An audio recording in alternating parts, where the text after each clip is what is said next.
নমস্কার বন্ধুরা, রাধে রাধে। নিজেকে দুর্বল ভেবো না, মনের শক্তি আসল শক্তি। নিজেকে দুর্বল বা কমজোর ভাবাটা কেবল একটি মানসিক অবস্থা নয়, এটি অদৃশ্য দেয়াল যা আপনাকে আপনার কাঙ্ক্ষিত গন্তব্যে পৌঁছতে বাধা দেয়। আমরা প্রায় অন্যর সাফল্য দেখে নিজের ব্যর্থতায় ভেঙে পড়ে নিজেকে তুচ্ছ মনে করি, কিন্তু সত্য এই যে পৃথিবীর প্রতিটি মানুষের মধ্যে অসীম সম্ভাবনা লুকিয়ে থাকে। মানসিকতার শক্তি, আপনি যা ভাবেন আপনি তাই। মানুষের মন এক অদ্ভুত ক্ষমতার অধিকারী। মনোবিজ্ঞানের ভাষায় একে বলা হয়, আপনি যদি মনে করেন আপনি পারবেন না, তবে আপনার মস্তিষ্ক অবচেতনভাবে কাজ করা বন্ধ করে দেয়। আর যদি আপনি বিশ্বাস করেন যে আপনি সক্ষম, তবে আপনার শরীর এবং মন প্রতিকূলতার মাঝেও পথ খুঁজে নেয়। দুর্বলতা আসলে কি? দুর্বলতা কোনো শারীরিক গঠন বা আর্থিক অবস্থা নয়। আসল দুর্বলতা হলো নিজের উপর বিশ্বাস হারিয়ে ফেলা। যখন আপনি নিজেকে দুর্বল ভাবেন, তখন আপনি নিজের অজান্তেই সুযোগগুলোকে ফিরিয়ে দেন এবং ভীতিকে আমন্ত্রণ জানান। ব্যর্থতা মানেই শেষ নয়। আমরা অনেক সময় কোনো কাজে ব্যর্থ হয়ে নিজেকে কমজোর ভাবতে শুরু করি। মনে রাখবেন, এডিসন বৈদ্যুতিক বাল্ব আবিষ্কারের আগে 1000 বার ব্যর্থ হয়েছিলেন। তিনি বলেছিলেন, আমি ব্যর্থ হইনি, আমি শুধু এমন 1000টি উপায় খুঁজে পেয়েছি যা কাজ করে না। ব্যর্থতা আপনার দুর্বলতার প্রমাণ নয়, বরং এটি আপনার অভিজ্ঞতার একটি অংশ। প্রতিটি হোঁচট আপনাকে শেখায় কিভাবে আরও শক্তভাবে উঠে দাঁড়াতে হয়।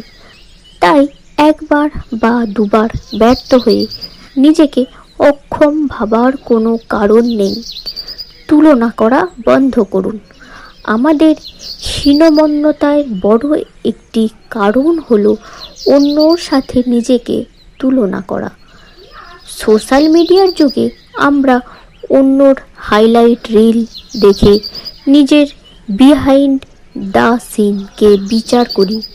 সবাই আলাদা মাছকে যদি তার গাছে ওঠার ক্ষমতা দিয়ে বিচার করা হয়, তবে সে সারা জীবন নিজেকে অপদার্থই ভাববে। নিজস্ব গতি, আপনার জীবনের টাইমলাইন অন্যর সাথে মিলবে না।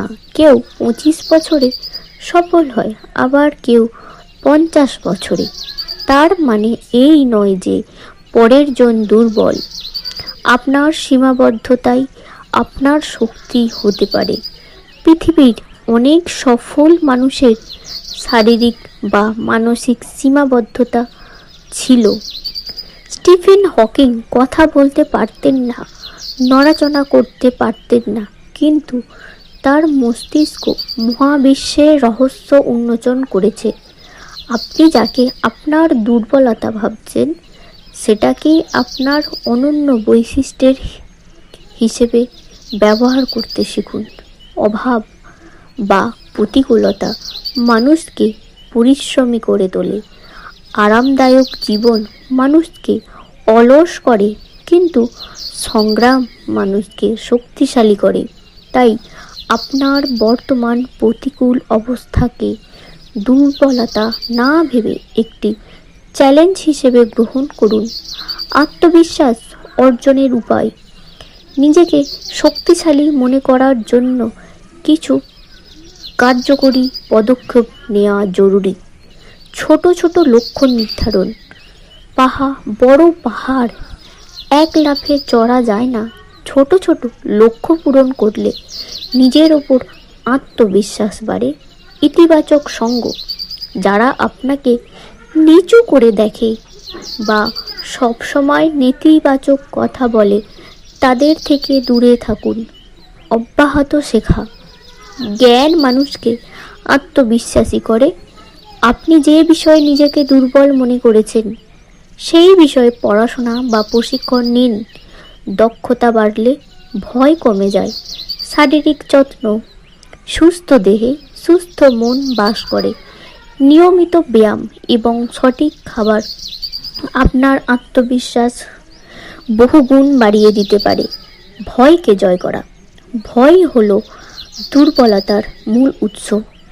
আমরা অজানা কোনো কিছুর ভয়ে পিছিয়ে আসি, কিন্তু সাহসিকতা মানে ভয় না পাওয়া এবং ভয় থাকা সত্ত্বেও এগিয়ে যাওয়া। আপনি যখন একবার ভয়ের মুখোমুখি হবেন, দেখবেন সেই ভয়টি আসলে আপনার কল্পনার চেয়ে অনেক ছোট ছিল।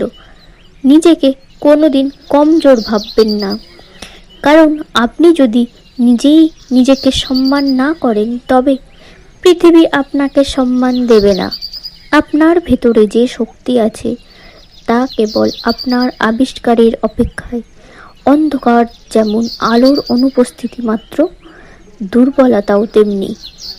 আত্মবিশ্বাসের অভাব ছাড়া আর কিচ্ছু নয়।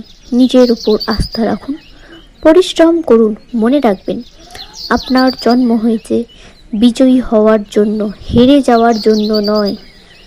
নিজেকে দুর্বল ভেবো না, মনের শক্তি আসল।